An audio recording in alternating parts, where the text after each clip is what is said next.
Over a period of time अभी ये cancer in women is on a rise. अभी एक रिसेंट डेटा आया था कि यंग विमेन में, यानी कि हम यंग कैंसर्स अंडर 50 की अगर जनरल पॉपुलेशन देखी जाए तो विमेन में amazingly higher rate of cancers है, लाइक ऑलमोस्ट 80% डिफरेंस है बिटवीन मेन एंड विमेन। अगर गायनेकोलॉजिकल कैंसर के बारे में बात करें तो उसमें क्या क्या टाइप के कैंसर होते हैं? प्रति 8 मिनट एक सर्वाइकल कैंसर पेशेंट डिटेक्ट होती है। तो ये सर्वाइकल कैंसर कैसे होता है? तो सर्वाइकल कैंसर एक ऐसा कैंसर है जो कि 99% is associated with a viral infection. Early symptoms क्या है सर्वाइकल कैंसर के? This is the worst part of all female malignancies. There are no great warning signs. Hi, Dr. Shinjini Pandey, Hi, Bhavya. and welcome back to Expert Talk with Bhavya Desai. Thank you so much. It's very nice to be here once again. Right. काफ़ी interesting topic के बारे में आज हमें बात करना है and one of the key reasons also मुझे एक्चुअली वापस आपको बुलाना था ये कॉन्वर्सेशन के लिए एक और वॉज दैट जो हमारा एंडोमेट्रियोसिस का जो ऑफकोर्स एपिसोड था वो आई थिंक लोगों को काफ़ी पसंद आ रहा है। काफ़ी कॉम्प्रिहेंसिव उसमें आई थिंक हमने ये टॉपिक वो कवर किया है एंड लोगों के बहुत सारे सवाल भी हैं। I know. तो वो सवाल भी एंड ऑफ दिस पॉडकास्ट जब भी करेंगे तो वो भी हम एक बार वील टेक देम बिकॉज काफ़ी लोग को I think I am starting to really believe जब भी आप बात कर रहे थे तभी के टाइम पे कि इतना पर्टिनेंट चैलेंज और इशू है for women and it just shows in the level and the types of questions that we get. So great. पहले कैसे हो आप? मैं ठीक हूँ। गुड। यस। ओके, सो आज का जो हमारा टॉपिक है ऑफ कोर्स जो दर्शकों को भी बता दूं it's like cancer and specially cancer in women, Yes. Right? So थोड़ा specifically of course I know कि आपकी एक्सपर्टीज जो है वो गायनेकोलॉजिकल कैंसर में है, बिल्कुल। बट वो उसके फर्टिलिटी ये सब चीज़ों के बारे में बात करने के पहले मुझे खाली एक बेस थोड़ा सेटअप करना था कि कैंसर के बारे में, just to give people little bit awareness और फिर थोड़ा सा डीप डाइव करेंगे उसके ऊपर। ग्रेट।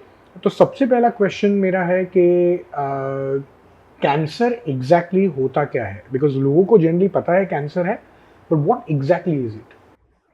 तो कैंसर जो है बेसिकली, कैंसर वर्ड ये इंडिकेट करता है कि कहीं पर भी बॉडी में अगर कंट्रोल के बाहर सेल्स की ग्रोथ होने लगे, Right. या अगर हम इसे सिंपल इंग्लिश में बोलें तो अनकंट्रोल्ड सेल डिवीजन। और जब ये ग्रोथ अनकंट्रोल्ड होती है तो फिर ये दूसरे पार्ट्स ऑफ द बॉडी में इन्वेड कर सकती है, दूसरे पार्ट्स का न्यूट्रिशन ले सकती है और स्प्रेड करने की चांस रखती है। ओके। कुछ ग्रोथ तो जैसे नेचुरल होती है, जैसे कोई बच्चा लंबा हो रहा है या आपका बॉडी शेप चेंज हो रहा है, व्हाटएवर। तो जो अननेचुरल अनकंट्रोल्ड ग्रोथ्स हैं उनको इन जनरल कैंसर कहा जाता है। Understand. So basically it's like one bad cell affecting the next cell and then as it mutates kind of तो Yeah. वो उसको सो म्यूटेशन बेसिकली मीन्स कि उसका जो अंदर का जेनेटिक फ्रेमवर्क है या जो डीएनए है, it is not, it's now gone out of the normal, right. And this one bizarre cell और let's say the single cell that has gone bizarre, या कह लीजिए बिल्कुल एबनॉर्मल हो गया, यही फिर प्रोलिफरेट करता है। हाँ, it's like one bad apple spoiling the lot types. Okay. Common types of cancer women में हम कौन सा देखते हैं? सो फीमेल कैंसर्स जो हैं, जो ऑब्वियसली जो फीमेल स्पेसिफिक बॉडी पार्ट्स हैं, राइट, तो उन्हीं के लिए मेन होते हैं, तो लाइक ब्रेस्ट, और फिर जो गायनेकोलॉजिकल पार्ट्स हो गए जिसमें आ गया पूरा ही रिप्रोडक्टिव सिस्टम, जिसमें हम डिवाइड करते हैं यूटरस का जो कैंसर है, राइट, यूटरस का लोअर पार्ट जो होता है उसको हम सर्विक्स बोलते हैं, Okay. The mouth of the uterus, right, इसको सेपरेट डिवाइड किया गया है, so that's called as cervical cancer. फिर ओवरी का कैंसर, राइट, और फेलोपियन ट्यूब एंड वेजाइना, और जो प्राइवेट पार्ट होता है, जो एक्सटर्नल प्राइवेट पार्ट है जैसे वल्वा, बाहर की जो एरिया होती है उसको वल्वल कैंसर में। तो ये तो हो गया फीमेल गायनेकोलॉजिकल कैंसर्स हो गए, और breast is now a separate entity, right. तो ये हो गया female in Okay, these are the most common ones. Because of the female body type, उसके Got your हिसाब point. से आप अगर डिवाइड करें। Okay, so is there any data या कुछ ऐसा फाइंडिंग है जो हमें बताता है कि over a period of time अभी ये cancer in women is on a rise? Yes. So let's start with in general. So cancer in general is on the rise. Right. We'll speak about women. हम औरतों के बारे में फिर बात करते हैं. Yes. और इन जनरल भी कैंसर क्यों राइज में है ये भी हम जो डेटा सजेस्ट कर रहा है या हमको क्या एविडेंस मिल रही है ये भी देख लेते हैं. तो जनरली कैंसर कई कारणों से ज़्यादा पता चल रहा है आजकल. Right. पहला इसमें जो बताया गया है कि आज बहुत लाइफस्टाइल में चेंजेस हैं.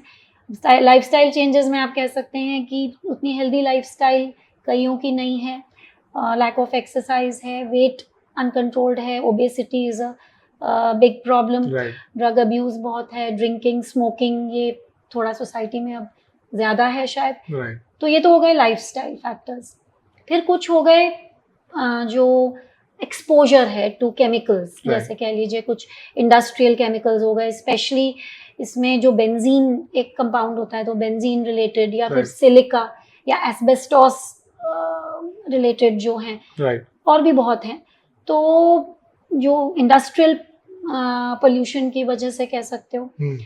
फिर जो है ऐसा भी है कि पॉपुलेशन की लाइफ एक्सपेक्टेंसी बहुत बढ़ गई है. सो जितना एजिंग पॉपुलेशन होगी तो उतना डिटेक्शन ऑफ कैंसर्स भी. So there is more people suffering from cancer because of increased life expectancy. Then why are we catching more cancers? Because of earlier detection and widespread screening. तो अब awareness थोड़ी ज़्यादा भी है तो लोग frequent health checkups करवा रहे हैं, तो पिकअप रेट भी एक तरह से बढ़ा हुआ है. इतने तो मेन कारण है इन जनरल राइज के.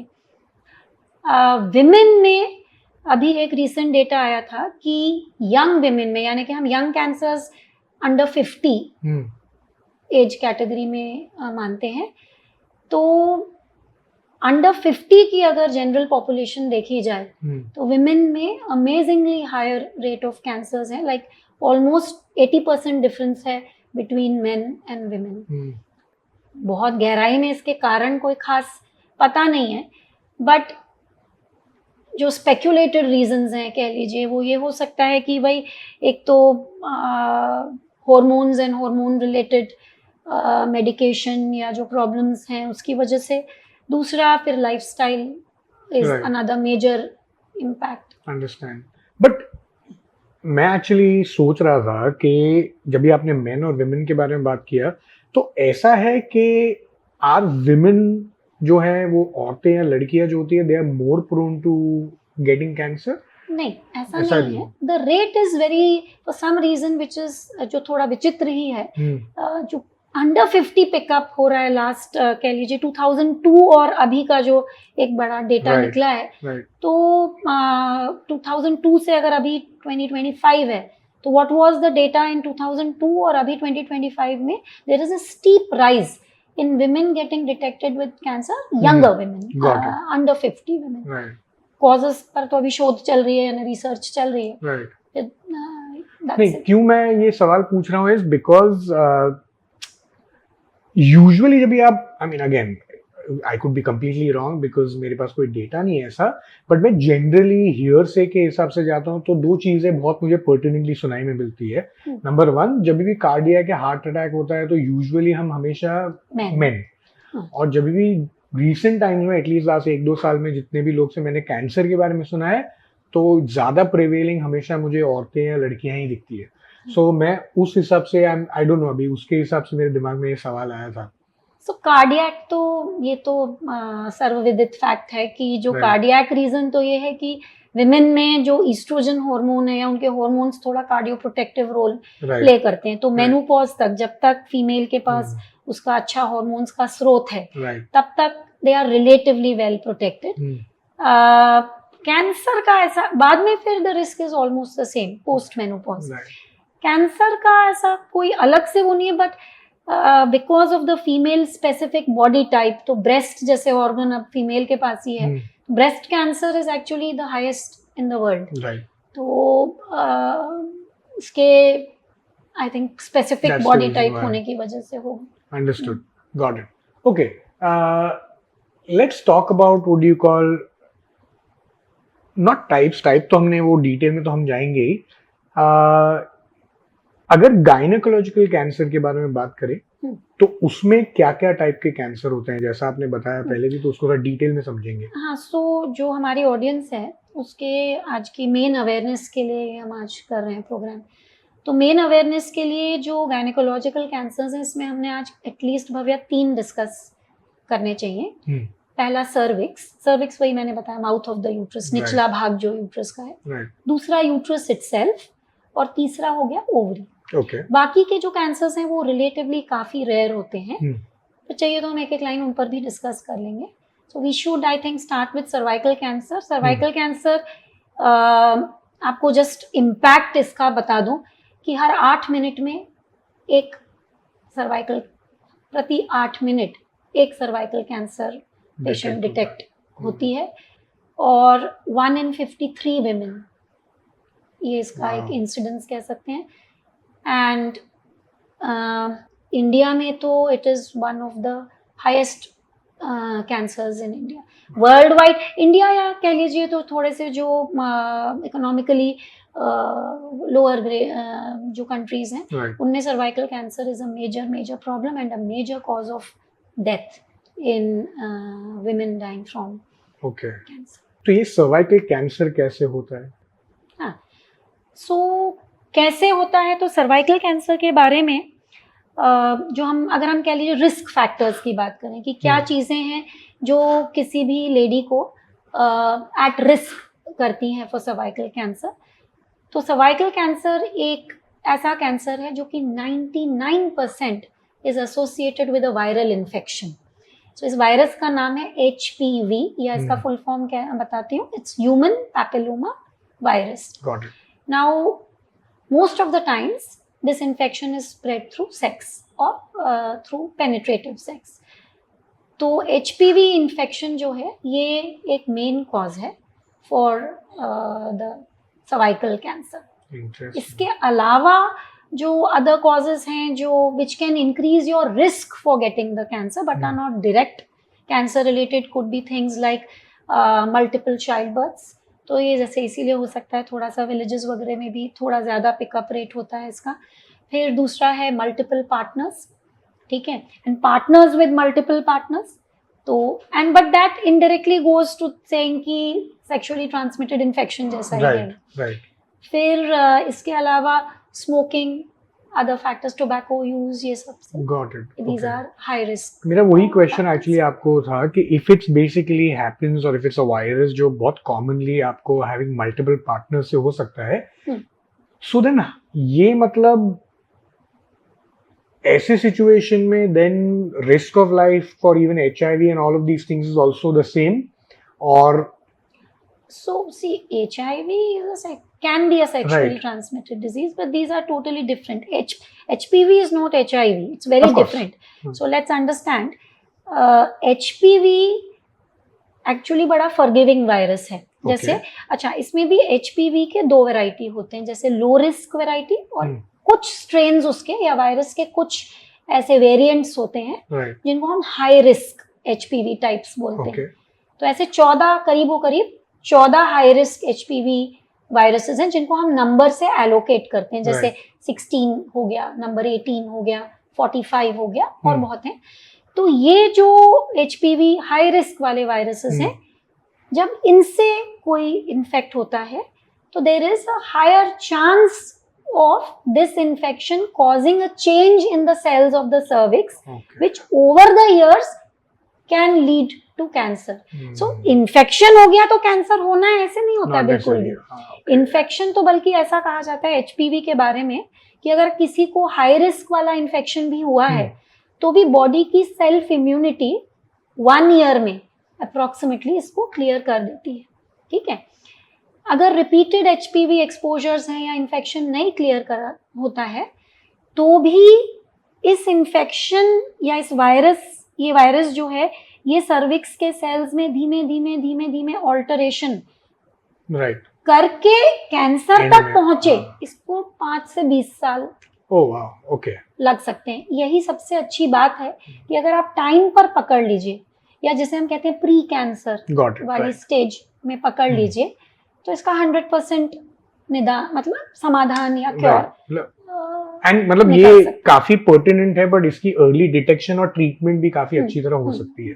अर्ली डिटेक्शन से भी पहले हम प्रिवेंशन की भी बात कर लेते हैं, क्योंकि डिटेक्शन तो तब होगा जब हो गई कोई चीज। I agree. प्रिवेंशन के बारे में बात करें, आपने एक्चुअली ये स्टेजेस के बारे में बोला तो मुझे एक्चुअली एक दिमाग में आया कि क्या आप would you call different stages of cancer के बारे में भी एक बार पहले बता दे, तो उसके बाद में so it becomes very easy for everyone. So ज्यादातर कैंसर्स कैसे होते हैं, तो कोई चीज आज सफेद है तो कल एकदम से काली नहीं हो जाती ना, so there is a grey zone. तो बहुत सारे कैंसर्स ऐसे होते हैं ह्यूमन बॉडी में जो कि एक प्री कैंसर स्टेज में पकड़े जा सकते हैं, और इसमें सबसे कॉमन सर्विक्स, यूटेराइन, ये वाली कैंसर्स की है। तो ये जो प्री कैंसर्स हो गए, इनको हम कैंसर नहीं बोलते, ये बॉर्डर लाइन स्टेट्स होती हैं। एक दफा कैंसर अगर डिटेक्ट हो गया तो फिर कैंसर को हम अकेले 4 स्टेजेस में ओवरऑल डिवाइड करते हैं। कोई भी भाग का शरीर में कैंसर हो, ये तो ज्यादातर लोगों को पता ही है। तो स्टेज 1, 2, 3 या 4, उसमें फिर ऐसा होता है कि स्टेज 1 है तो वो जिस एरिया में उसके सीड्स शुरू हुए, सेल्स शुरू हुए, उसी एरिया तक कन्फाइंड। फिर थोड़ा लोकली ज्यादा स्प्रेड हुआ तो 2, 3 और दूर दराज पहुंच गया तो 4 बोला जाता है। Okay. This is about general, in general. Understand. And treatment basically most of them जो रहते हैं वो काफी अर्ली डिटेक्ट होने की पॉसिबिलिटीज काफी हाई होती है। तो अवेयरनेस अगर अच्छी है और बाय ग्रेस ऑफ गॉड अगर किसी का भी कोई भी कैंसर अर्ली डिटेक्ट हो गया है, तो in the modern era of surgical science and medicine, I think there is a fantastic response. Understand. Is there also some term like ऐसा benign and ऐसा भी कुछ होता है? What is that? benign medical lingo है। benign मतलब जो non cancerous है। Okay. benign कहीं पर भी वर्ड हो, इसका मतलब इसमें कोई कैंसरस एलिमेंट नहीं है। malignant अगर वर्ड यूज किया गया, so that means it is cancer. Normally जो बीच की जोन होती है, या तो इसके लिए बॉर्डर लाइन वर्ड्स यूज होते हैं या फिर उनके लिए एटिपिकल वर्ड यूज होता है। तो जो तो अगर मैं कहूँ कि एटिपिकल सेल्स हैं किसी की रिपोर्ट में, तो वो ये है कि पॉसिबिलिटीज हैं।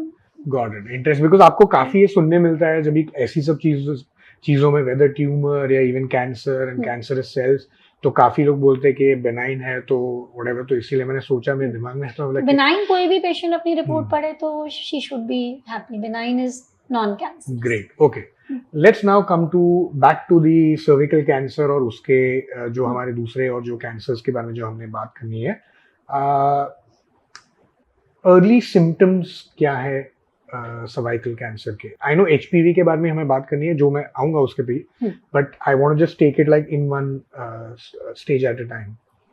सो basically this is the worst part of all female malignancies. There are no great warning signs. You need to be very aware about yourself, about your body, to pick up a cancer through your symptoms. Okay. So the first message would be कि आप बहुत ज़्यादा symptoms पर rely नहीं करना. You should go for regular screenings. Got your point. ठीक है.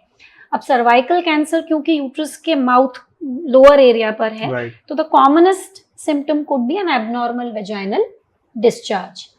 तो abnormal vaginal discharge specially blood tinged अगर हो, तो ये जो है ये कैंसर का संकेत हो सकती है। इसमें भी जो एक्चुअली बताया जाता है सर्वाइकल कैंसर का जो एक विशेष सिम्टम है कि मान लीजिए सेक्सुअल इंटरकोर्स हुआ और उसके तुरंत बाद पोस्ट क्वाइटल ब्लीडिंग बोला जाता है इसको। मतलब इसका टेक्निकल वर्ड ये है, लेकिन ऐसा है कि she had sex and immediately after sex if she notices that there is spotting or a bleeding. This is one very typical symptom of cervical cancer. Got it.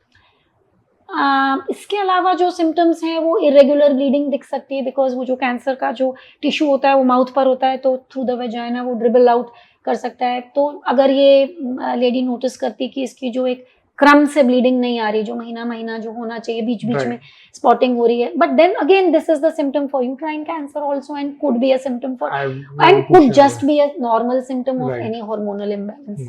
सो ये सारी चीजें ऐसी बड़ा डिफिकल्ट है। राइट, सो मिसजज भी कर सकते हैं आप ये एक्चुअली, बिकॉज़ ये spotting and all of these things ये काफी पीसीओडी पीसीओएस ये सब में भी काफी होता है, इसीलिए एब्सोल्युटली। इसीलिए जो एक टिपिकल सिम्टम ये यही है कि post coital bleed, post coital यानी पोस्ट सेक्स ब्लीड, ये एक ध्यान में होना चाहिए।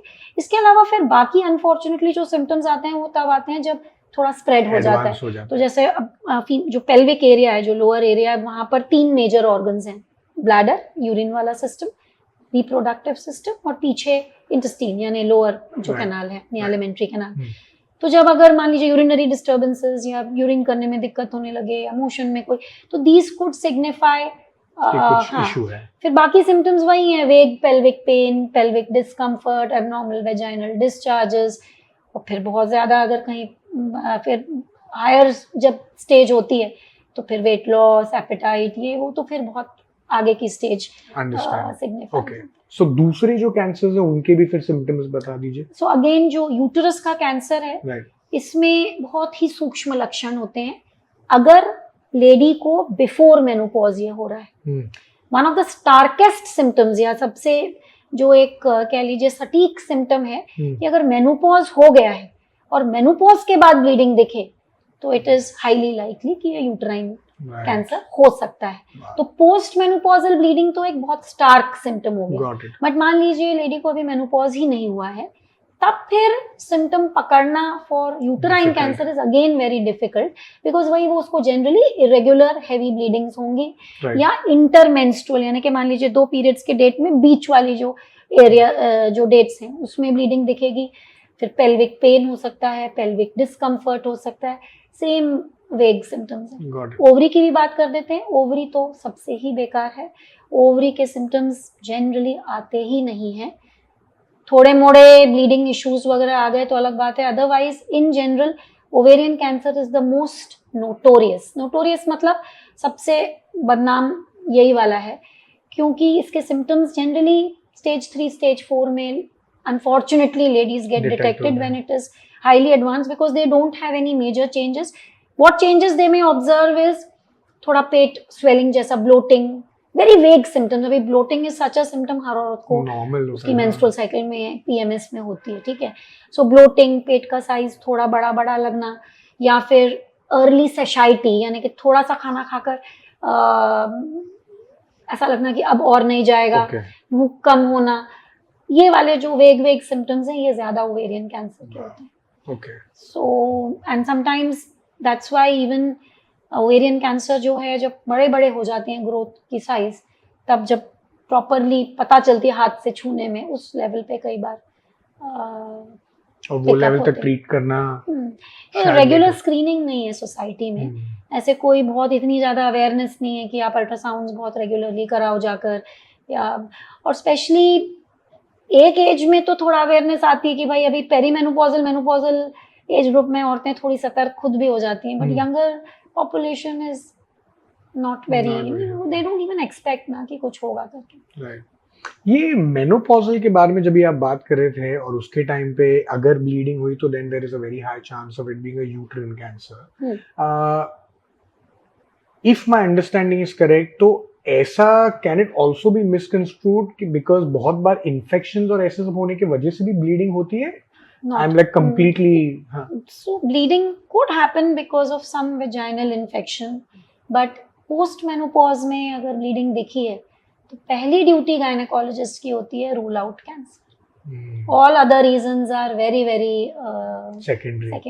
Got it. Okay, so let's talk about screenings and tests then. So each, जैसे आपने बताया कि these are the symptoms and every lot of them overlap with general basic stuff as well. तो each individual type के cancer में हमें क्या screenings करनी चाहिए और क्या टेस्ट करने चाहिए?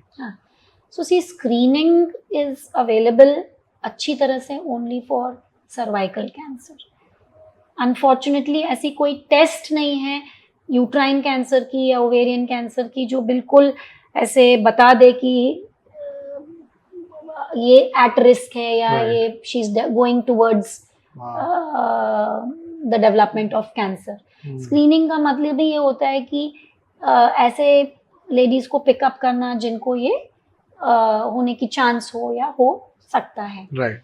सर्वाइकल कैंसर क्योंकि ये एचपीवी से इतना ताल्लुकात रखता है, तो एचपीवी पिकअप करके या सेल्स में एचपीवी इंड्यूस चेंजेस पिकअप करके, जिसको हम पैप स्मीयर बोलते हैं, ये पिकअप करके हम लेडीज को अर्ली प्री कैंसर वाली जो स्टेजेस हैं उसमें फिल्टर आउट कर सकते हैं। तो स्क्रीनिंग के लिए जो टेस्ट्स होती हैं इनको हम 2 तरीके से देखते हैं। पहला तो जो सभी ने सुना है पैप स्मीयर टेस्ट होता है। पैप स्मीयर एक टेस्ट है जिसमें जो बाहर की जो सरफेस होती है सर्विक्स की, उसके सेल्स एक ब्रश से ले लिए जाते हैं और इनको एक पर्टिकुलर लिक्विड मीडियम में डाल दिया जाता है और इनको लैब में इवैल्यूएट किया जाता है। अगर इन सेल्स में कुछ अर्ली एबनॉर्मेलिटीज दिख रही हैं तो फिर इसको डिवाइड किया जाता है। नॉर्मली अगर आपकी नॉर्मल सेल स्मीयर है तो उसमें NILM करके लिख के आता है, देयर इज नो मैलिग्नेंसी। फिर हम इसको डिवाइड करते हैं लो रिस्क, जिसको हम LSIL बोलते हैं, या फिर कुछ आते हैं जिसको हम बोलते हैं एस्कस, तो that is also uncertain cells हैं। और फिर जो डेफिनेटली एबनॉर्मल है उनको हम बोलते हैं HSIL, यानी जिनकी थोड़ी हायर रिस्क है कैंसर की तरफ जाने की। तो ये तो प्री कैंसर की स्टेजेस हो गई। तो प्री कैंसर भी actually early pre cancer and let pre cancer में डिवाइडेड है, और फिर Frank malignancy is Frank cancer. तो जब पैप स्मीयर करी जाती है तो साथ में आजकल एक और टेस्ट होता है जो डायरेक्ट ये डिटेक्ट कर लेता है कि HPV वायरस की इन्फेक्शन है कि नहीं, तो इसको बोलते हैं HPV टेस्टिंग। अब गाइडलाइंस अक्रॉस द वर्ल्ड थोड़ी थोड़ी डिफरेंट हैं, बट ब्रॉड गाइडलाइंस ऐसी हैं कि 21 साल की उम्र से टेस्टिंग शुरू हो जानी चाहिए। तो 21 से 29 यानी 21 to 29 ईयर्स में खाली पैप स्मीयर कराया जा सकता है, और you can repeat it every 3 years. 30 to 65 की जो एज ग्रुप की लेडीज हैं तो वो डबल टेस्ट करा सकती हैं, यानी कि HPV DNA की टेस्ट हो गई प्लस पैप स्मीयर की टेस्ट हो गई। खाली HPV भी करा सकती हैं। अगर इन दोनों में से कोई भी करा रही है तो 5-5 साल में उनको रिपीट करानी चाहिए। बट ये काफी लंबा अच्छा टाइमलाइन है। हाँ, और अगर पैप करा रही है, HPV DNA नहीं करा रही, तो 3-3 साल में रिपीट करानी चाहिए। 65 के बाद जनरली स्क्रीनिंग रेकमेंडेड नहीं है, अगर पहले की सारी स्क्रीनिंग्स ओके हैं। अब इसमें यहीं पर कुछ लोगों के लिए ये रूल्स ब्रेक हो जाते हैं, इतनी उनको आराम से नहीं, उनको बोला जाता है आप जल्दी जल्दी कराइए। अगर मान लीजिए किसी को already pre cancer last screening में डिटेक्ट हुआ है तो या HPV DNA पॉजिटिव, या फिर मान लीजिए इम्यूनो कॉम्प्रोमाइज है, मान लीजिए पेशेंट HIV पॉजिटिव है, या मान लीजिए कोई ट्रांसप्लांट वाली पेशेंट है, तो इन लोगों की इम्यूनिटी कम होती है बिकॉज ये लोग इम्यूनो सप्रेसिंग ड्रग्स पर होते हैं। तो जिनकी इम्यूनिटी वीक है उनकी एज सच इन्फेक्शन होने की टेंडेंसी थोड़ी ज्यादा होती है, तो इन लोगों के लिए रूल्स फिर चेंज होते हैं। बट ओवरऑल जनता के लिए जो मैंने अभी बोला, ये रूल्स से हम स्क्रीनिंग करते हैं। तो ये सर्वाइकल के लिए हो गया, and then what are the screening for others, जैसे आपने बोला नहीं बहुत डिफिकल्ट है। हाँ, अनफॉर्चुनेटली यूटेराइन कैंसर और ओवेरियन कैंसर के लिए कोई ऐसी स्क्रीनिंग टेस्ट जो कि बिल्कुल बता ही दे कि ये प्री इन्वेजन में है, ऐसा नहीं है। Ultrasound, early ultrasounds for those who are at high risk for uterine cancers, तो अंदर की जो यूटेराइन इनर लेयर की जो थिकनेस होती है, जैसे एंडोमेट्रियम कहते हैं, तो उसे अल्ट्रासाउंड से मॉनिटर किया जा सकता है, या फिर अंदर की जो लेयर की बायोप्सी जो होती है वो ही करी जाती है। ओवेरियन कैंसर के लिए भी कोई, so there is lot of research going on, जो अब हो सकता है अगले 5-10 साल में काफी कुछ, आजकल AI has come into a lot of things, but ovarian cancer की भी कोई ऐसी ये नहीं है जो हम जो टेस्ट कर लें और ओवेरियन कैंसर की टेंडेंसी या उस पर जो जिसको होने वाला है वो डिटेक्ट कर ले।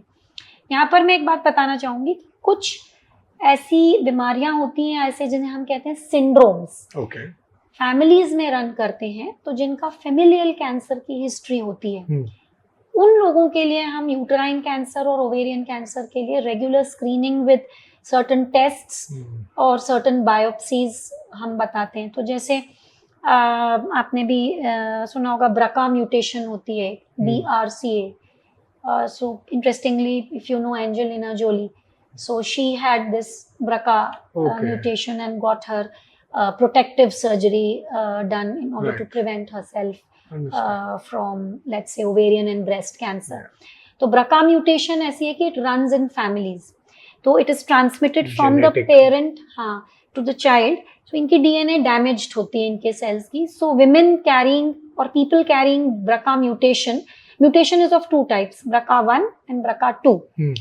तो ये जो म्यूटेशन कैरियर्स हैं इनमें ब्रेस्ट कैंसर और ओवेरियन कैंसर की मैनी फोल्ड चांस हायर होती है। इनफैक्ट ब्रेस्ट कैंसर की रिस्क कह लीजिए 50 to 70% हायर देन चांस होती है इनकी to develop breast cancers.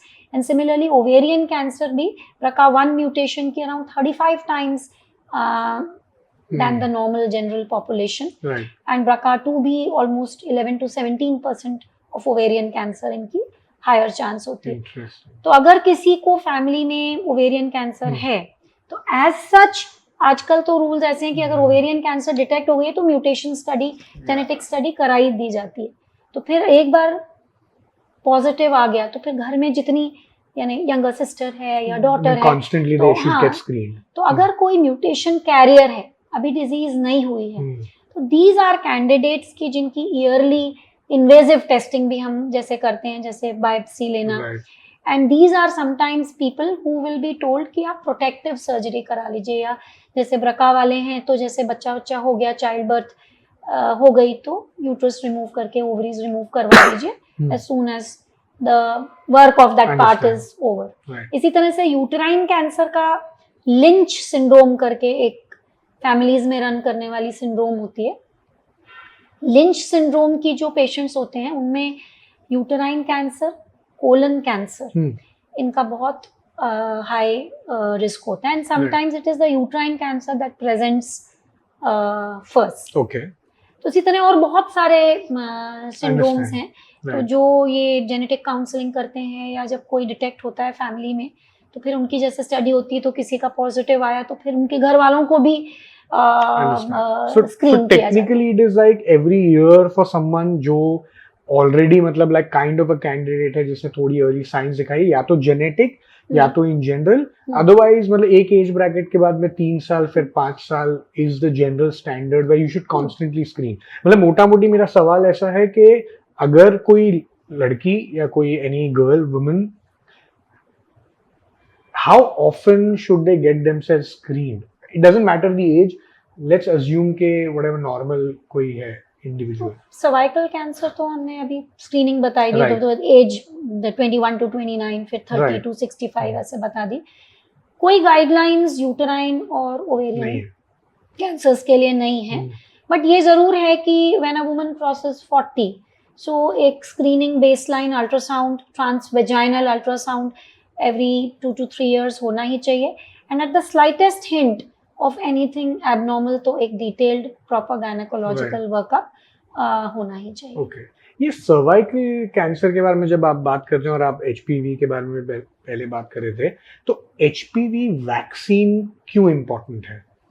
HPV vaccine एक हमारे पास एक ऐसा साधन है जिससे हम सर्वाइकल कैंसर प्रिवेंशन कर सकते हैं, यानी कि it's not about treating, it's about you can protect your girls totally from getting, माने to a market degree from getting cervical cancer.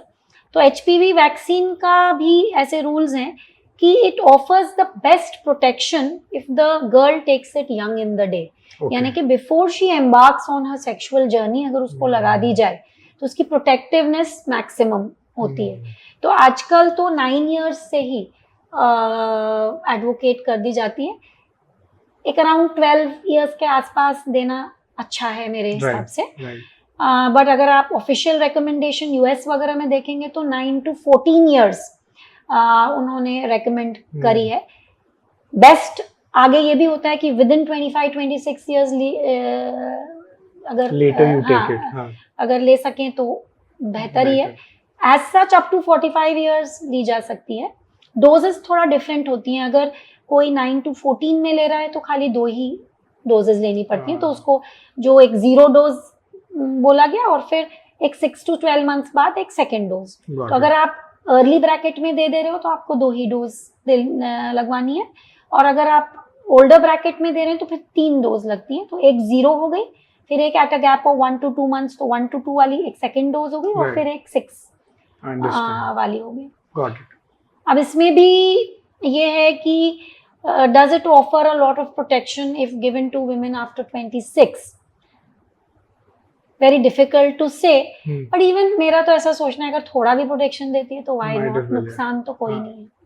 And just to tell you कि India has launched its own cervical cancer vaccine, इसका नाम सर्वावैक है। तो ये जो हमारा serum institute है पुणे वाला, और काफी इसका जो प्राइस है वो भी बहुत सो ऐसा नहीं, तो मतलब we can give to the masses. Even private sector में अराउंड 2000 के आसपास, और गवर्नमेंट में तो बहुत सस्ते में। हाँ, so this is one of the recommendations कि अब स्कूल्स में भी ये सब गर्ल्स को लगाई जाए। और एक और बहुत इंटरेस्टिंग बात बता दूं कि ये खाली गर्ल्स के लिए ही नहीं है, यंग बॉयज के लिए भी अब ये वैक्सीन रिकमेंडेड है from 9 to 14 years to prevent them from having penile cancer, anal cancer and HPV related throat cancer. So मैं एक्चुअली पूछने ही वाला था कि क्या ये खाली women के लिए होता है, men also have to? No. So mother of sons also should be aware कि it is better to protect their sons. क्या फिर इंडिया में काफी सारे लोग, whether ये 9 to 12 का ब्रैकेट भी है, उसमें काफी सारे लोग एक्सरसाइज करते हैं to take this vaccine? नहीं, अवेयरनेस काफी कम है। तो अब क्या होता है कि जब आप 9 year old को अपने पीडियाट्रिशियन के पास ले जाओगे, बच्चों को भी, बॉयज को भी, तो पीडियाट्रिशियन जाने वाले कितने लोग हैं अपनी कंट्री में?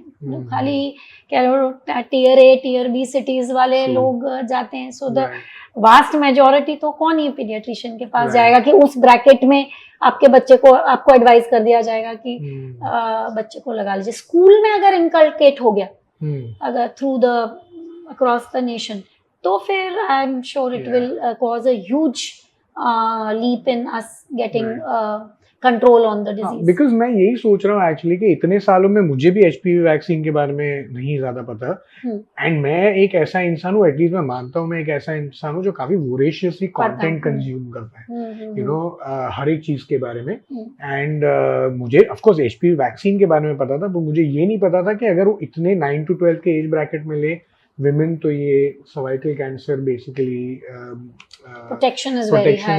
Yeah, so very interesting. So I'm just trying to think कि हमारा communication क्या अच्छा नहीं है कि लोगों को इसके बारे में शायद पता नहीं है, because मुझे लगता है maybe in tier 2 cities as well, at least young या newer women, उनको शायद काफी awareness होगा।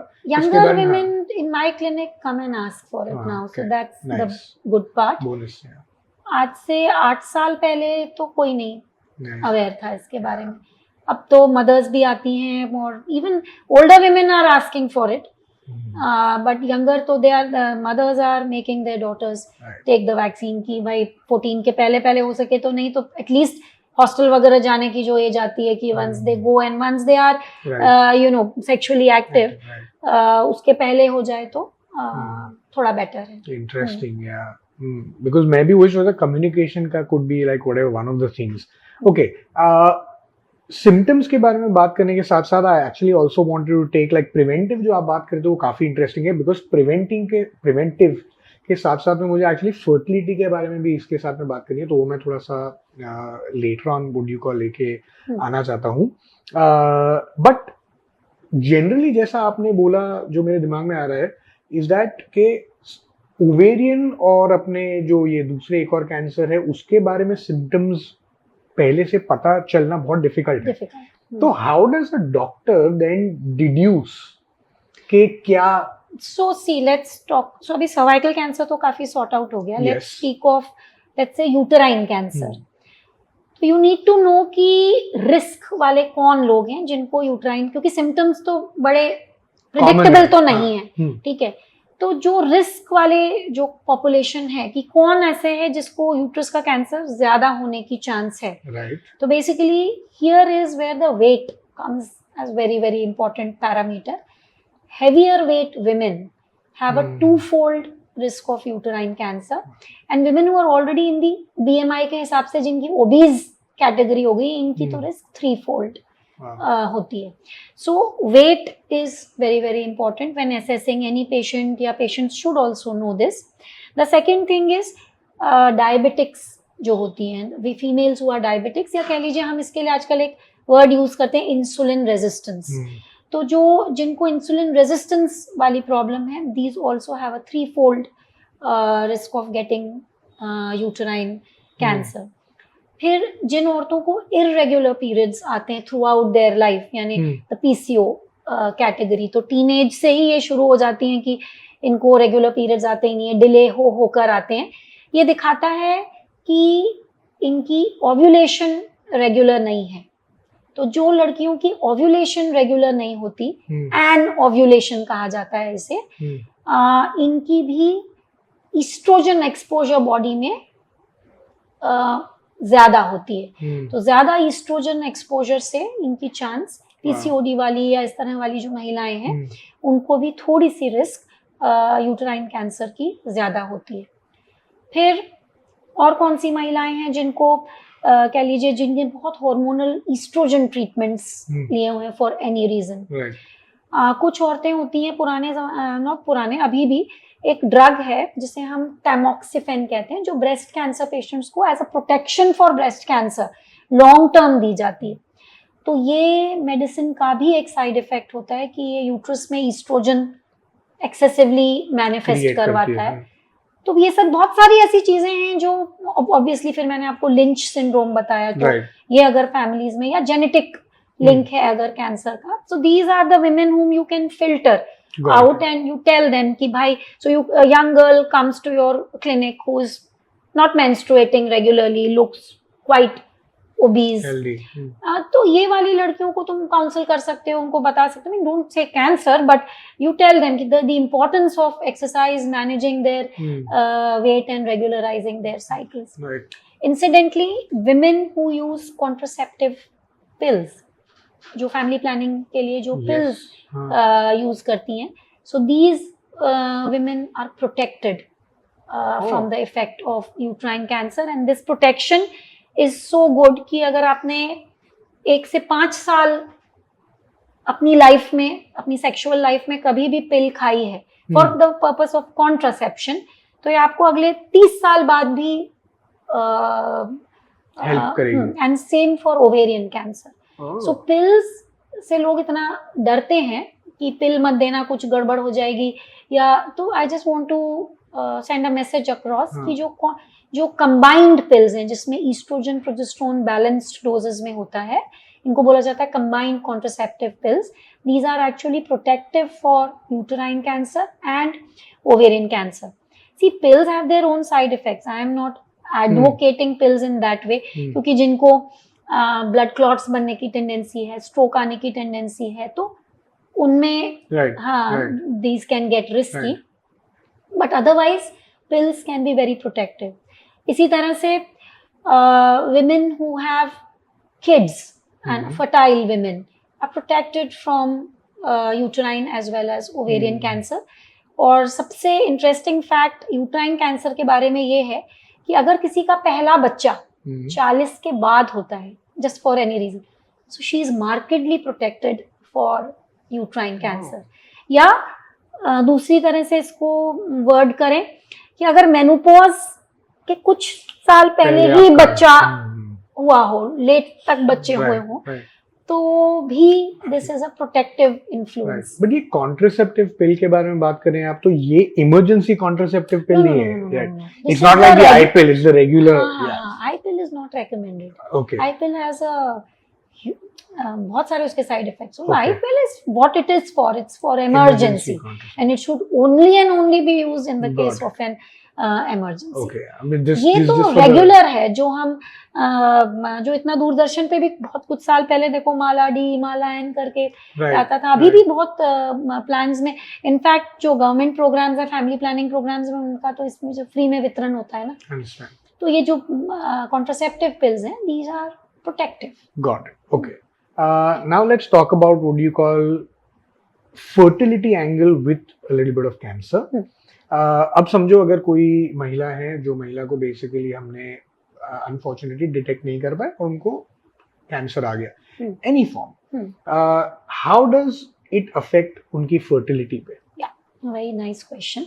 So let's take all the 3 cancers Yes. one by one. अब अगर सर्विक्स का कैंसर है, और अगर अब सर्विक्स का कैंसर आपने पकड़ लिया है प्री कैंसर वाली स्टेज पे, Right. और इसमें भी अगर अर्ली प्री कैंसर में पकड़ लिया है, जिसे हम CIN1 या LSIL कहते हैं, Okay. तो कोई बहुत बड़ा प्रॉब्लम नहीं है। इसको एक क्रायोथेरेपी से हील करवा, ठंडक का ट्रीटमेंट देते हैं, like cryo is Okay. Cold, so वो करके इट कैन हील, Cells को and the new skin grows and the woman can proceed for fertility. Even अगर प्री कैंसर हायर लेवल का है, जिसे हम HSIL या CIN2-3 कहते हैं, तो भी आजकल काफी सारे प्रोसीजर्स हैं जिसमें एक इलेक्ट्रिक लूप से उतना पार्ट आपके सर्विक्स का रिमूव कर दिया जाता है, and you are cancer free and you can go ahead with fertility. अगर मान लीजिए बिल्कुल अर्ली फर्स्ट स्टेज का कैंसर है, तो फिर आजकल एक सर्जरी होती है जिसे मेडिकल लिंगो में रैडिकल ट्रेकलेक्टमी कहा जाता है, जिसमें यूट्रस को बचाया जाता है और सर्विक्स हटा दी जाती है, एंड यहाँ पर एक टेप लगा दी जाती है to keep the mouth of the uterus closed, and this lady can take a chance. See but the outcomes की हम बहुत ज्यादा यहाँ पर ऑप्टिमिज्म नहीं दे रहे हैं, but yes, with modern surgeries stage 1 तक, अर्ली स्टेज 1 तक फर्टिलिटी प्रिजर्व करी जा सकती है। Unfortunately if it is little more than that, then the lady has to remove the uterus, so to say. फिर बात करते हैं यूटराइन कैंसर की। तो अगेन यूटराइन कैंसर भी अगर प्री कैंसर, या जिसे EIN, या मैंने आपको बताया था एक वर्ड हम यूज करते हैं एटिपिकल एक्टिविटी, इसमें डिटेक्ट हो गया है, तो काफी सारे ट्रीटमेंट्स आप दे सकते हो कि जो उसका जो एक ईस्ट्रोजन का जो खराब इफेक्ट था उसको काउंटर कर सकते हैं। Right. तो हम जो प्रोटेक्टिव हार्मोन होती है जिसे प्रोजेस्टेरोन बोलते हैं, तो उसको हम हाई डोजेस पे देकर इंटरनल चेंजेस रिवर्स करते हैं और बायोप्सी में प्रूव कर देते हैं कि अब ये इसकी इंटरनल यूट्रस की लाइनिंग प्रोटेक्ट ठीक है, एंड फिर उसको कहते हैं कि आप जल्दी ट्रीटमेंट कर प्रेग्नेंट हो जाइए। इसी तरह से अंदर एक कॉपर टी जैसी एक डिवाइस भी आती है जिससे मिरेना बोलते हैं, या मिरेना तो एक कंपनी हो गई, एक मेडिकेटेड डिवाइस आती है जिसमें ये प्रोजेस्टेरोन वाला हार्मोन उसी डिवाइस में होता है। तो ये यूट्रस के अंदर डाल दी जाती है ताकि ये लोकल एनवायरनमेंट में खराब ईस्ट्रोजन के इफेक्ट्स ना हो। तो ये भी प्रोटेक्शन के लिए किया जा सकता है। तो प्री इन्वेजिव यूट्राइन कैंसर में you can treat it and get the woman, I mean ask the woman to go ahead with fertility planning. Even अगर early stage 1A uterine cancer है, तो उसका कैंसरस वाला पार्ट अंदर से हटाकर उसको अगले 3 से 6 महीने या वॉट एवर इज नीडेड, उसको high dose medical balancing hormone का जो ट्रीटमेंट है, प्रोजेस्टेरोन का ट्रीटमेंट देकर, फिर रिपीट बायोप्सी करके कि भाई अब नहीं है अंदर कैंसर, फिर उसको test tube baby IVF treatment करवाकर प्रेगनेंसी के लिए मोटिवेट किया जा सकता है। But once she completes pregnancy, then she is supposed to get her uterus removed. Ovarian cancer का सबसे बड़ा प्रॉब्लम ये है कि ये स्टेज 1 में डिटेक्ट ही नहीं होता, ठीक है। बहुत लिमिटेड सिनेरियो में अगर स्टेज 1A1 में ये ओवरी की सिस्ट जिसमें कैंसर था डिटेक्ट हुई, तो सिस्ट वॉल रिमूव करके, जो उसकी सिस्ट वाली पार्ट रिमूव करके ओवरी को प्रिजर्व करके, एक छोटा रोल है प्रिजर्विंग फर्टिलिटी का, but for most proven ovarian cancers there is no great role of fertility preservation, unfortunately, because ovarian cancer is a killer disease. So it spreads very fast. It has a very high mortality. Okay. तो बहुत ज्यादा फिर इसको importance ही नहीं दी जाती fertility को. So technically मतलब अगर स्टेज सॉरी अगर बॉर्डर लाइन ओवेरियन ट्यूमर है, बॉर्डर लाइन है, तब उसमें फर्टिलिटी प्रिजर्वेशन का रूल है कि भाई आप उसको जो ओवरी अफेक्टेड थी उसकी सिस्ट या उसको हटाकर आप you can tell the lady to go ahead with fertility. So technically first stage तक फिर भी मतलब काफी हाई चांसेस हैं इन मोस्ट ऑफ देम. उसके बाद में मतलब बट सक्सेस रेट क्या है फिर? सक्सेस अब आईवीएफ का जमाना है तो पुराना but let's say जमाना जैसा we conventional, don't traditional- leave these women to आराम से sit at home and try forever for pregnancies. right. You're supposed to tell them कि भाई तेरा इतना करके दिया, इतनी मेहनत है इस पे, एंड ये बिल्कुल ग्रे जोन वाला केस है, आपको इस भाग का जो भी काम है वो पूरा करके get the thing remove, because otherwise there is a high chance of recurrence. Okay. जितने भी प्री इन्वेजिव में अगर डिटेक्ट हो गए तो outcomes are very good. Frank cancer होकर फर्टिलिटी के बारे में बहुत कम चांस है. मतलब फिर क्या है, तो रिस्क, हाँ इतना रिस्क लेने जैसा भी है, वो करने को भी फिर you have to expedite the journey. और इसका क्लिनिकल सिनेरियो में क्लिनिकल सेटिंग में कह लीजिए बहुत ज्यादा रोल नहीं है. डिफिकल्ट है, right. A very good question, if there is a cancer जो बेसिकली अगर समझो डिटेक्ट हुआ है कोई भी, let's say cervical, okay, does it mean that you cannot actually have like intercourse and you cannot plan? ऐसा नहीं होता? No, मतलब कैंसर है तो cancer has to be treated. Okay. And whatever for that stage of cancer is that has to be given to the patient. Okay. So if it's very early and we're preserving the uterus and the cervix, so whatever, when the treatment is complete, then you can have relations. Okay. Actually, so prior to, during that period you can't? During any therapy it is not advisable. Not advised. Okay. And it cannot be transmitted. I know it's not possible. No, not at all. I mean, just HPV infection can be transmitted. Okay. But that doesn't mean it's cancer. Infection, it's HPV is a sexually transmitted. HPV is a sexually transmitted. जिसके chances हो सकते हैं. Yes, But beyond, okay. जैसे बहुत common HPV से genital warts होते हैं. Right. अगर ये वर्ड सुना है तो. Of course. So बहुत सारे स्ट्रेन्स होते हैं, जैसे स्ट्रेन जो उसकी सब टाइप्स हैं 6 और 11 है. तो इनफैक्ट जो वैक्सीन है वो ये भी प्रिवेंट करती है genital wart. Genital warts are very common in younger population, men also. So genital wart prevention is also, it's also a STI, sexually transmitted infection. Interesting. Okay. Coming to the fertility and ये preventive options इस scenario में क्या है for women? Prevention When I say is preventive does not mean preventive prior, वो symptoms और वो preventive as well, but preventive जो जैसे for example जैसे हम egg freezing ये सब बातें करते हैं वो सब भी, तो वो सब चीजों के ऑप्शंस भी क्या हैं? So I want to kind of decode those aspects as well, कि अगर समझो व्हाट यू कॉल, पता है कि हम कैंसर की तरफ जा रहे हैं, और अगर उसके पहले can we like start freezing eggs, can we take preventive what you call measures in those respects? Yes. So freezing eggs is like, again कौन सी चीज के लिए आप कर रहे हैं? See for ovarian cancers freezing is not recommended. आप ओवरी में ही कैंसर है, उसी में एग है, आप क्या उसको स्टिमुलेट करोगे?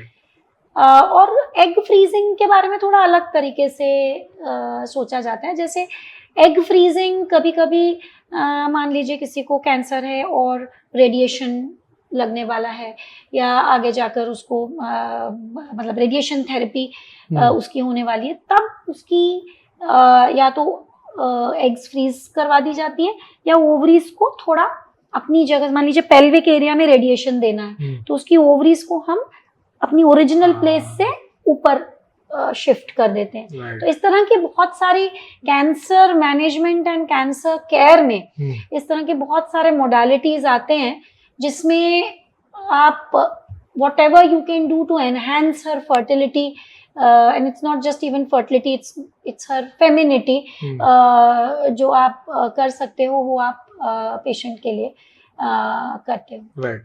Like recently there was this patient जिसको कोलन कैंसर था और उनको नीचे रेडिएशन करनी थी. तो अब रेडिएशन एक्सपोजर जब पेल्विस में होता है तो ओवरी पर रेडिएशन आएगा, तो there is a huge damage, there is a potential of damage to the ovary. तो we do this shifting surgery. हम ओवरी को अपने उनकी उस जगह से लोकेशन से एब्डोमेन पे रीलोकेट कर देते हैं फॉर द टाइम बीइंग. तो ये उस अंतराल के लिए जब वो रेडिएशन ले रही है. ये रेडिएशन और ये कीमोथेरेपी जो है that also affects fertility. Yes, all because see, in order to kill a cancer, you're giving certain dose of a certain maybe radiation or chemical. तो ये जो है आपके नॉर्मल सेल्स को भी किल करते हैं ना. इंटरेस्टिंग. ओके, वापस आते हैं वो preventive what do you call measures के बारे में. तो क्या प्रिवेंटिव मेजर्स हम ले सकते हैं? सो सर्विक्स के लिए तो इजी है कि आप 21 से ही और ये screening is irrespective of the fact कि whether you are sexually active और इनएक्टिव. सो 21 से यू रेकमेंड स्क्रीनिंग अगर कोई डेफिनेटली करा रही है as per the schedule for screening. It is unlikely कि इसको कोई भी इस लेवल तक कोई चीज पहुंचेगी कि इसकी हेल्थ पर रिस्क हो. फिर वही बात आ जाती है गोल गोल घूम के कि यूटेराइन और ओवेरियन कैंसर के लिए आप हाई रिस्क में अगर बिलोंग करते हो तो प्रिवेंशन में यही है कि मैनेज योर बॉडी वेट. ठीक है, because body weight has a huge relationship with specially with uterine cancer. तो प्रिवेंशन तो यही है कि अब ये तो ऐसा हो गया ना, बिल्कुल वो गुरुजी वाला ज्ञान हो गया. But then this is very important कि weight control, healthy lifestyle, eating right, adoption of all physical exercises which help you out, keep you maybe active. Yeah, very important. And keep your body weight in check. Eat right. A lot of processed food is also related to cancers. A lot of red meat is processed red meat is related to cancer. So if you know a lot of sugars, white sugars are known to be not so good. So you need to know कि हर ही व्यक्ति को भाई regular exercise, एक good amount of मतलब ये सब चीजें decent whatever होंगी. इट्स जस्ट सो सरप्राइजिंग कि वेट और ओबेसिटी को लेके एक्चुअली इतने सारे related what you call problems आपको आ सकते हैं. बिकॉज टेक्निकली अगर मैं अब बीच में डेटा भी पढ़ रहा था और वो डेटा सजेस्ट करता है कि India is actually moving towards obesity. In the next like 30-40 years is probably going to be the highest especially population. teenage, I mean younger age, मतलब ये जो 9 साल 8-9 साल childhood obesity, which is what and वो obesity से आपको diabetes हो सकता है, उससे आपको हार्ट डिजीज हो सकते हैं, उससे आपको कैंसर हो सकता है. I mean it's just surprising. And just imagine अगर आप अपना वेट कंट्रोल करें, आपकी डाइट कंट्रोल करें, तो इतनी सारी लाइफ थ्रेटनिंग डिजीजेस जैसे कहते हैं it can actually be avoided. It just but I don't know because no one tells their children to play. I mean especially लड़कियों में I mean I think you know boys still play but video games I think आजकल के बच्चे आजकल तो वही है ना खाली. even boys भी कहाँ खेलते हैं, they're all the time on the video game as you say. Right. So they should be told to you know run out. धक्का मारना चाहिए actually. Like ये adoption of Western culture is just become like way too much. Of course it comes with pros as well, but उसके cons भी इतने सारे हैं क्योंकि यही symptoms जो है वहाँ पे जिसकी वजह से obesity and all हुई है technically speaking. Okay. Cervical cancer को छोड़ के तो प्रिवेंशन अगर बात करी जाए तो बस यही है कि हेल्दी लाइफस्टाइल अडॉप्ट करना है. बाकी you can't help. But if you no you have a first degree relative who had ovarian cancer, like अगर आपकी मम्मी को था या आपकी दीदी को है या मौसी को है for example, if it's running on your mother's line, you should be very careful. Okay. So you should one more word because we had this previous talk on endometriosis. So endometriosis also predisposes slightly towards ovarian cancer. So women suffering from endometriosis have this slightly higher chance to develop this particular variety होती है cancer की जिसे clear cell और endometrioid cancer कहा जाता है of the ovary. So these women also should be screened and they should be aware of that. Okay. मैं actually आपने बोला तो मुझे ये वर्ड मैंने कहा तो मेरे कीवर्ड में मैंने रखा था तो मैं वो देख रहा था, इसीलिए I was trying to basically just understand. Okay, ovarian cancer में आपने फर्टिलिटी के बारे में भी डेफिनेटली बोला, बट ओवेरियन कैंसर के रिलेट मेरे दिमाग में था कि normal regular what you call traditional medium of conceiving possible होती है कि वो बहुत unlikely. If it's a frank ovarian cancer, there is hardly any role also of great role of fertility preserving surgeries या fertility preserving treatments. जब तक borderline है तब तक ठीक है। Even stage 1A1 में भी बहुत रिसर्च सिनेरियोज में या बहुत लिमिटेड सेटिंग्स में, कह लीजिए आप पेशेंट किसी apex institute of the country में ट्रीटमेंट ले रहा है तो बहुत उस लिमिटेड सेटिंग में फर्टिलिटी स्पेयरिंग का रोल है। Ovarian cancer is a legal cancer, it is best to get it done and dusted with. There's no way a woman should value fertility too much. She's more important any day, so she should value her life more. ये सब cancer में से then दूसरे अलावा ovarian का cervical और ये सब जो हमारे कैंसर है उसमें लाइफ थ्रेटनिंग सिचुएशन कितनी हो सकती है? See, all cancers can be life threatening, but if you are going to ask me which is the best cancer, if you know randomly if someone has to get a gynecological cancer, which probably would be the best in terms of cure rates and good survival, so I would say it's uterine cancer, because uterine cancer, if detected early enough, surgery is the mainstay of treatment. And when you remove the of course the way to do the surgery is different. It's called as radical treatment, but then once she has undergone the treatment, the cure rates are very, very high. Okay. Even if it is slightly advanced also, outcomes are good. Cervical cancer, very good outcomes in the early stages, but once the stage crosses stage 1, then the outcomes may not be so good. They often need radiation. अच्छा, okay, तो मतलब जब ये outcome आप बोल रहे हैं तो ये outcome is more like fertility word और life? No, I am talking of life में की बात चल रही है। फर्टिलिटी तो बहुत एक पहले life comes to the word cancer, fertility अपने आप ही साइड ट्रैक हो जाती है, राइट? अंडर मतलब उसको हटा ही देना चाहिए वैसे तो इम्पोर्टेंट। हाँ, पर हम प्री कैंसर में फर्टिलिटी के बारे में मोटिवेट हो सकते हैं। और कैंसर में भी जैसे यूटराइन कैंसर, मैंने वही बताया ना, it is the safest cancer, that's why uterine cancer अगर है भी और बिल्कुल वेल डिफरेंशिएटेड स्टेज 1 है तो फिर भी हम फर्टिलिटी प्रिजर्व कर सकते हैं। Even cervical stage, early stage में हम अब न्यूअर मोडालिटीज जो आ गई हैं, रेडिकल ट्रेकेलेक्टमी यानी जो सर्विक्स हटाने वाली सर्जरी, उसमें भी हम एक बार एटलीस्ट उसको ऑप्शन दे सकते हैं। Ovary is a no, right?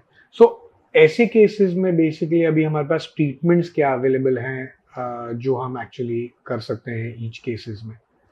So taking each cervical का तो मैंने बताया तुमको। So it all depends upon stage क्या थी। Primarily for any early stage cancer it's always a surgery.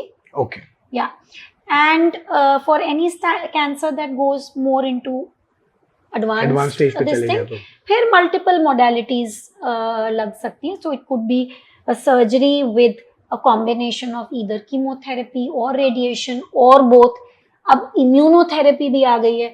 So there are lot of variants and generally the tumour board, जैसे जो पूरा कैंसर टीम होता है, वो इवेलुएट करती है पिक्चर और आगे it's tailored treatment for that lady, her age, her comorbidities, यानी उसको डायबिटीज भी है, ट्रांसप्लांट पेशेंट भी है, यानी कितने उसके और दूसरे इन्फ्लुएंसेस हैं लाइफ में वो, और उसके जो जनरल दूसरी सारी बातें उनको एक एमैल्गमेट किया जाता है और हर पेशेंट के लिए इसलिए एक गाइडलाइन टेलर्ड होती है depending on her unique case. Got it, okay. आज के तारीख में मतलब जनरली आप जब पेशेंट से मिलती हैं तो अगर आप मुझे बेस आइडिया दे सकती हैं कि कितने लोग को, लाइक 1 out of 10 या out of 10 कितने लोगों को आजकल एक्चुअली कैंसर्स हैं, गायनेकोलॉजिकल कैंसर्स? ऐसे तो अब जैसे हर कैंसर का डिफरेंट है. अभी यूएस में the leading gynecological cancer is uterine. We are not talking of breast. Breast is a separate unit. हाँ, गायनेकोलॉजिकल. इंडिया में cervix is our major problem. So अब यहाँ पर तो हमारा 1 in 54. माने you can just imagine Malad station.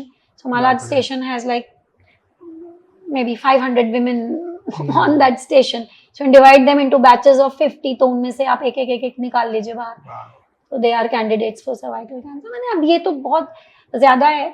Clinic पर आने में हम सर्वाइकल कैंसर का आजकल इतना स्ट्रेस नहीं होता है क्योंकि इतनी अच्छी डिटेक्शन है, इतनी अच्छी स्क्रीनिंग है. यूटेराइन कैंसर का सिंपल रूल ये है कि मेनोपॉज के बाद हम एकदम अलर्ट रहते हैं. तो मेनोपॉजल लेडीज का जब हम रूटीन हेल्थ चेकअप जैसे करते हैं तो हम उनको हाईली रेकमेंड करते हैं कि आप ट्रांसवेजाइनल सोनोग्राफी कराइए और उसमें हम यूट्रस की इंटरनल लेयर चेक करते हैं. बल्कि ये सारी लेडीज के लिए भी एक अच्छी इन्फॉर्मेशन होगी कि मान लीजिए लोगों के आजकल ऑफिसेज में हेल्थ चेकअप्स होते हैं और अल्ट्रासाउंड्स होती हैं, तो हमेशा इंटरनल या ट्रांसवेजाइनल अल्ट्रासाउंड करवानी है. खाली वो पेट से कर देते हैं, वो एक्यूरेट नहीं होती, specially if we are screening for uterine cancer. और जब हम ट्रांसवेजाइनल अल्ट्रासाउंड करते हैं और अगर महिला कह लीजिए मेनोपॉज के बियॉन्ड है, तो अगर उसकी इंटरनल लेयर 4 या 5 मिलीमीटर्स के ऊपर है, she should visit a gynaecologist. खुद भी देखकर वो बता सकती है. इसको बोला जाता है टेक्निकल लिंगो में एंडोमेट्रियल थिकनेस. एंडोमेट्रियल थिकनेस वो आपके अल्ट्रासाउंड पर मेजर्ड होती है. अगर आप मेनोपॉज क्रॉस कर गए हैं और ये 5 के ऊपर है तो it is time to visit. Even आपको ब्लीडिंग नहीं भी हो रही होगी तो भी, बिकॉज ब्लीडिंग कभी कभी मैनिफेस्ट जल्दी नहीं होती. अगर आपकी थिकनेस ज्यादा है तो इसकी बायोप्सी इवैल्यूएशन जरूरी है, specially more so for women who have had history of breast cancer in the past and or who are on certain medications like tamoxifen to protect them from breast cancer. ये आपने endometriosis के बारे में पहले भी बोला और वो उससे ये आया कि इस केसेस में कितने सारे पेशेंट्स होते हैं जो एंडोमेट्रियोसिस के वजह से भी लाइक जैसे कैंसर हो सकता है? हाँ, तो रिस्क थोड़ा ज्यादा है. ओके. जनरल पॉपुलेशन से बहुत ज्यादा नहीं है बट थोड़ा ज्यादा भी इम्पोर्टेंट है. So women with known histories of endometriosis, अगर इनको ओवरी में सिस्ट्स हैं, सिस्ट इनकी अल्ट्रासाउंड पर उसके सिस्ट जो है वो ठीक नहीं लग रही. बहुत सारे अल्ट्रासाउंड में ऐसे पिकअप फीचर्स होते हैं, जैसे उसकी लाइनिंग थिक लग रही है या लाइनिंग के अंदर वाली एरिया में सॉलिड पार्ट्स दिख रहे हैं सिस्ट के अंदर. बहुत सारी बातें होती हैं. उसका ब्लड फ्लो थोड़ा ज्यादा साइड पर है और कुछ भी ऐसी अलार्मिंग चीज दिख रही है तो she should visit gynaecologist. And women with endometriosis as such should be screened regularly even in menopause. Interesting. ये एंडोमेट्रियोसिस के बारे में बात की तो मुझे एक्चुअली जैसे मैंने स्टार्टिंग में भी कहा था कि काफी सारे हमारे पहले पॉडकास्ट में बहुत सारे क्वेश्चंस थे, तो वो थोड़े क्वेश्चंस ले लेते हैं बिकॉज मुझे लगता है कि अभी भी मतलब I don't know, I hope answer हुए होंगे उनके कि नहीं, उनको मतलब ये है. बट देन हमने ऐसे 6-7 क्वेश्चंस पिक किए हैं बिकॉज बहुत सारे कमेंट्स थे और उसमें से हमने ऐसे पिक किए हैं जो हमें लगे काफी रेलिवेंट हो सकते हैं. तो पहला क्वेश्चन है, एंड आई होप आप ये भी पॉडकास्ट देख रहे हो तो आपको ये होपफुली ये पता चले या आपका ये सवाल आंसर हो. तो नाम तो हम नहीं लेंगे किन्होंने ये कहे हैं, बट एक क्वेश्चन है और ये एक नहीं मल्टीपल लोगों क्वेश्चन है कि अलग अलग सिटीज में कोई एक अच्छे एक्सपीरियंस एंडोमेट्रियोसिस के डॉक्टर को ढूंढना पॉसिबल है या कुछ ऐसा नेटवर्क है जिससे, बिकॉज बहुत सारे सवाल ऐसे आए थे कि आप के डॉक्टर पांडे हमें सजेस्ट कर सकती है नॉर्थ में कोई, दिल्ली में कोई, हैदराबाद में कोई या बैंगलोर में कोई, क्योंकि काफी सारा आई एम अज्यूमिंग कि वहाँ पे कोई उनको मिल नहीं रहा होगा. ऐसा तो डिफिकल्ट है बताना. एंडोमेट्रियोसिस का कैसा होता है ना, large part of its treatment is surgical and higher and surgical. बहुत सारे ऐसे बहुत कम लोग हैं जो टेक्निकली बहुत अच्छे हैं एडवांस्ड सर्जरी फॉर एंडोमेट्रियोसिस करने में, और इसमें मल्टी डिसिप्लिनरी टीम भी लगता है because this is one disease that actually behaves like cancer. It's not cancer but spreads to other organs. सो इसमें आपका प्राइमरी, तो अब जैसे कोई कह लीजिए नॉर्थ इंडियन सिटी का है, तो उसने अपने डॉक्टर को फिल्टर आउट करने के लिए, so you may not get the word endometriosis expert when searching that city and it's gynaecologist, but you should make sure कि करेंगे थोड़ा ज्यादा हिंदी हाँ, जब आप आपकी सिटी में ढूंढ रहे हो, मान लीजिए आपको एंडोमेट्रियोसिस है, अब आप ढूंढेंगे कि मैं किस विशेषज्ञ के पास जाऊं, तब आपको ये जरूरी नहीं कि बिल्कुल एंडोमेट्रियोसिस एक्सपर्ट वर्ड कहीं मिल जाएगा कि ये आदमी फलाना फलाना साल इसने इतना तजुर्बा है, इसको ये है वो है। आपको क्या देखना है कि ये जो आपकी बीमारी है इसको प्रॉपरली स्टेज वाइज समझ रहा है आपका डॉक्टर, नहीं समझ रहा, और सबसे इम्पोर्टेंट बात, क्या ये डॉक्टर डीप एंडोमेट्रियोसिस की जो डिजीज है उसको रिमूव करने की बात करता है कि नहीं करता। यही एक पेशेंट के लिए हिंट है कि समझ जाना। देखो इतनी सिंपल बात है कि नॉर्मल गायनेकोलॉजिस्ट आपके यूट्रस की प्रॉब्लम और ओवरी की सिस्ट तो निकाल ही देगा, क्योंकि उसको उसके ऊपर वर्चस्व है, तजुर्बा है, एक्सपीरियंस है। पर एक्सटेंडेड कॉम्पिटेंसी होना कि आपकी आंत पे भी कुछ हो रहा है, आपकी यूरिन की एरिया पे भी कुछ हो रहा है, आपकी लिगामेंट, तो इस जब डीप लोकेशंस में एंडोमेट्रियोसिस आता है और अगर आपकी एमआरआई उसको पिकअप कर रही है और फिर आपके डॉक्टर से जब आप कंसल्ट करते हैं वो बात करता है या करती है कि भाई ये एरियाज में आपके डिजीज है, आपको इसको भी रिमूव करना अनिवार्य है, इसको एक्सिशन सर्जरी कहा जाता है, तब आप समझ जाइए कि ये तजुर्बेदार है। और नहीं तो वो बात ही नहीं करेगा। मतलब ज्यादातर लोग तो जिनको नहीं है वो तो खाली सिस्ट का गंदा पानी खींच लेते हैं, उसकी जो ड्रेनेज कर देते हैं, तो उससे तो बल्कि रिकरेंस रेट और बढ़ जाता है। दूसरा आप ये भी देखिए जब आप जा रहे हैं कि ये बेटर है कि थोड़ा मल्टी डिसिप्लिनरी टीम्स जहाँ पर हों, जहाँ पर अगर आपको इंटेस्टाइन की प्रॉब्लम है, एंडोमेट्रियोसिस से आपको यूरिनरी एरिया की है, तो जो जहाँ पर जिनकी टीम में फिर जीआई सर्जन हो, यूरो सर्जन, ऐसे मल्टी डिसिप्लिनरी टीम अप्रोच इसमें अच्छी मानी जाती है। हालांकि करता सारा काम गायनेकोलॉजिकल एंडोमेट्रियोसिस एक्सपर्ट ही है, but it's good to work in a multidisciplinary team, safety levels higher होते हैं। तो अगर इतनी बातें आपके शहर में मिल रही हैं आपको कि वो बातें ठीक हो रही हैं, एमआरआई एक पर्टिकुलर तरीके से करी जाती है, इसमें एक प्रोटोकॉल है एमआरआई कराने का, अगर आपकी डॉक्टर वो लिख रही है तो पहले ही वो मतलब जानकार है, अगर तो ये सारी बातें देखिए। वरना एंडोमेट्रियोसिस की सर्जरी कई बारी बहुत स्क्रू हो जाती है और फिर गलत तरीके से या अधूरी, गलत तो नहीं कह सकते, हर सर्जन ठीक ही करेगा, लेकिन अगर अधूरी सर्जरी हो जाए तो फिर रिकरेंस की रेट बहुत हाई है, और रिकरेंस भी छोड़ो, आपको भी आराम नहीं आएगा सिम्टम्स में। तो इसीलिए बेटर है कि फिर थोड़ी मेहनत करके जो भी नियरेस्ट लोकेशन में एक्सपर्ट्स हैं उनसे एक बार राय ले ली जाए। आजकल तो ऑनलाइन कंसल्टेशन भी, आप दूसरा काम ये कर सकते हैं, आप दिल्ली हो गया, हैदराबाद हो गया, मुंबई हो गया, बैंगलोर हो गया, वहां ना जाइए, आप किसी एक्सपर्ट से ऑनलाइन कंसल्ट कर लीजिए और कंपेयर कर लीजिए कि भाई आपके डॉक्टर ने ये फलाना ख बताया है, अब यही बातें वो दूसरा भी कर रहा है, तो it's second opinion, right, it's common, मतलब between the two. Got it, okay, nice, okay. अब ये सब इंग्लिश में है तो मैं इसे हिंदी में कैसे मतलब कहूँ, थोड़ा मुझे शायद टाइम लगे, बट कि ऐसा पॉसिबल हो सकता है कि एंडोमेट्रियोसिस से डायग्नोस होने के बाद या एंडोमेट्रियोसिस आना despite having a healthy lifestyle, जैसे yoga, eating clean and staying physically active, क्योंकि ऐसे भी केसेस हमने देखे हैं। बिल्कुल, क्योंकि ऐसा कहीं नहीं लिखा है कि कोई हेल्दी लाइफस्टाइल एंडोमेट्रियोसिस को प्रिवेंट करेगी। ओके, ठीक है, सी इसका ये मतलब नहीं है आप हेल्दी लाइफस्टाइल मत लीड करो, हेल्दी तो रहना ही है। हेल्दी जिसकी बॉडी है उसको अपने आप को मैनेज करने में, टू फाइट आउट ट्रीटमेंट्स, ये सब करने में फायदा होगा, एटलीस्ट बाकी प्रॉब्लम्स नहीं होंगी आपको। पर ऐसा कहीं नहीं है कि आप सलाद या फली खाओगे और रेड मीट नहीं खाओगे तो आपको एंडोमेट्रियोसिस नहीं होगा, या योगा करोगे दिन रात तो आपको एंडोमेट्रियोसिस नहीं होगा। पहली बात तो एंडोमेट्रियोसिस के लिए एक इंग्लिश वर्ड यूज किया जाता है, एनिग्मा। सो बेसिकली जिसका अर्थ है कि कोई अभी तक जिसको जान ही ना पाया हो। तो जब हमको पता ही नहीं है कि इसका मूल कारण क्या है, तो उस पर बहुत ज्यादा टिप्पणी करना कि मैं डॉक्टर, मैं योगा भी करती हूँ, मेडिटेशन भी करती हूँ, मैं सिर्फ वीगन हूँ, तो भी होने को, जिसको प्रवृत्ति जिसकी है, अब इस समय तो अनफॉर्चुनेटली प्रवृत्ति ही वर्ड यूज करना पड़ता है। हो सकता है बहुत सारे साइंटिफिक ब्रेक थ्रूज आ रहे हैं, बहुत सारा, मैंने पिछली बार भी बताया था, गट या जो हमारी, हम क्या खा रहे हैं उसकी क्या बैक्टीरिया के साथ हमारी रिलेशनशिप है, हमारे फूड एंड हमारे इंटरनल बैक्टीरिया की, उस पर बहुत शोध चल रही है, रिसर्च चल रही है।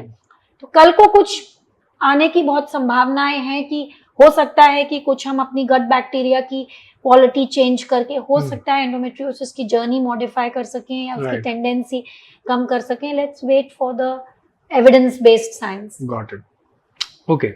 नेक्स्ट इज के एक 44-year-old वुमेन जिनको 4 फाइब्रॉइड्स हैं और एक पॉलिप है, उनके पीरियड्स रेगुलर हैं और कभी कभी एक बार में 3 महीने में एक बार भी आते हैं और 14 से 19 दिन तक चलते हैं। अब उन्हें अल्ट्रासाउंड सजेस्ट कि, I think I just do this in English, it's a lot easier to decode, and ultrasound suggested that this could be due to premenopause.